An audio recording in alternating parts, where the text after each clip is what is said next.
नांदेडमध्ये संतप्त तरुणाने ईव्हीएम मशीनवरच चालवली कुऱ्हाड.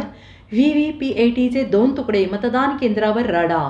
देशात दुसऱ्या टप्प्यातील जागांसाठी आज मतदान होत आहे. त्यामध्ये महाराष्ट्रातील मराठवाडा आणि विदर्भातील जागांसाठी मतदानाचा हक्क बजावला जात आहे. मात्र अनेक ठिकाणी ईव्हीएम मशीनमधील बिघाड, किरकोळ वादाच्या घटना समोर येत आहेत. आता नांदेड जिल्ह्यातून धक्कादायक घटना घडल्याचं दिसून आले. येथील एका मतदान केंद्रावर चक्क कुऱ्हाडीचा घाव घालून ईव्हीएम मशीनचे 2 तुकडे करण्यात आले आहेत. तर मतदान केंद्रावरील निवडणूक कर्मचाऱ्यांवरही हल्ल्याचा प्रयत्न झाला. या घटनेनं जिल्ह्यात खळबळ उडाली असून पोलिसांनी संबंधित व्यक्तीला ताब्यात घेतला आहे.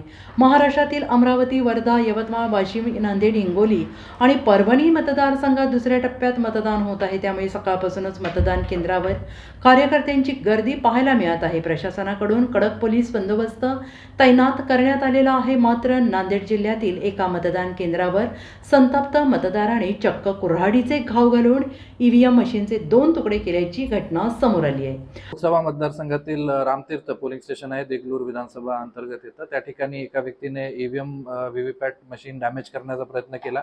या प्रयत्नामध्ये बॅलेट युनिटला क्षती झालेली आहे आणि व्हीव्हीपॅटचा वरचा भाग थोडा क्षतिग्रस्त झालेला आहे. मात्र कंट्रोल युनिट सेफ आहे आणि व्हीव्हीपॅटच्या ज्या चिट्स असतात, स्लिप्स, त्या सुद्धा सेफ आहेत. आपण त्या ठिकाणी तातडीने प्रोटोकॉलनुसार मशीन चेंज करून त्या ठिकाणी मतदान जे आहे ते पुन्हा आता रिझ्यूम झालेलं आहे. त्याचं आपण वेबकास्टिंगद्वारे या ठिकाणी पूर्ण वेळ आढावा सुद्धा घेत आहोत. याविषयी पोलिसांनी संबंधिताला ताब्यात घेतलेला आहे.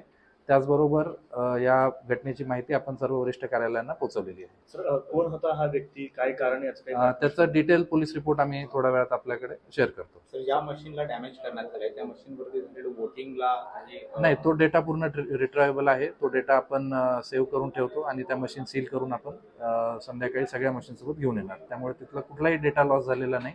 मतदान प्रक्रिया ही सुरळीत सुरू आहे. कुठल्याही अफवेवर किंवा गैरसमजावर आपण कृपया कोणी विश्वास ठेवू नका. सर, नांदेड जिल्ह्यातल्या वेगवेगळ्या भागामध्ये bureau report, SBN Marathi, Nanded.